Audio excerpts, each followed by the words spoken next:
সাম্প্রতিক সময়ের ভারত-পাকিস্তান উত্তেজনার পটভূমিতে তুরস্ক থেকে পাকিস্তানে ৬টি অস্ত্রবাহী বিমান পাঠানো হয়েছে। এই ঘটনাটি দক্ষিণ এশিয়ার নিরাপত্তা পরিস্থিতিতে নতুন মাত্রা যোগ করেছে। তুরস্কের সঙ্গে পাকিস্তানের সামরিক সহযোগিতা এখন আগের যে কোনো সময়ের তুলনায় আরও গভীর। তুরস্ক নির্মিত জিন্না ক্লাস যুদ্ধজাহাজ এখন পাকিস্তান নৌবাহিনীর একটি গুরুত্বপূর্ণ অংশ, যা উপকূলীয় এলাকায় মিসাইল হামলা চালাতে সক্ষম। এসব যুদ্ধজাহাজ ভারতীয় নজরদারি এড়িয়ে দ্রুত প্রতিক্রিয়া দিতে পারে। তাছাড়া পাকিস্তান টিবিটি ড্রোন পেয়েছে, যা সীমান্তে গোয়েন্দা নজরদারি ও লক্ষ্যভেদে কার্যকর।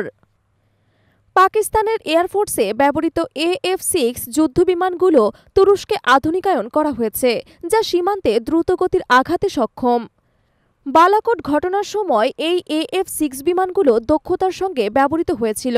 এসব বিমান এখন পাকিস্তানের আকাশ প্রতিরক্ষার অন্যতম ভরসা। তুরস্কের কাছ থেকে AT-AK-T-129 হেলিকপ্টার কেনার চুক্তিও করেছে ইসলামাবাদ, যা কাশ্মীর অঞ্চলের মতো দুর্গম পাহাড়ি এলাকায় কার্যকরভাবে ব্যবহার করা যাবে। যদিও ভারতের কাছে রয়েছে আমেরিকান অ্যাপাচি হেলিকপ্টার, তবু পাকিস্তান এখন নিজস্ব সামরিক প্রযুক্তি নির্মাণেও আগ্রহী। জিন্না ক্লাস ফ্রিগেট, যা মূলত মাল্টিরোল যুদ্ধজাহাজ, সেগুলোর মধ্যে থাকবে আধুনিক রাডার, দূরপাল্লার মিসাইল এবং টর্পেডো ব্যবস্থা। এগুলো পাকিস্তানকে সমুদ্রপথে সীমিত সামরিক অভিযানে শক্তি যোগাবে, বিশেষ করে আরব সাগর বা করাচি উপকূলের আশেপাশে। তবে ভারতের পারমাণবিক সাবমেরিন, এয়ারক্রাফট ক্যারিয়ার এবং উন্নত যুদ্ধজাহাজের তুলনায় পাকিস্তান এখনও অনেকখানি পিছিয়ে।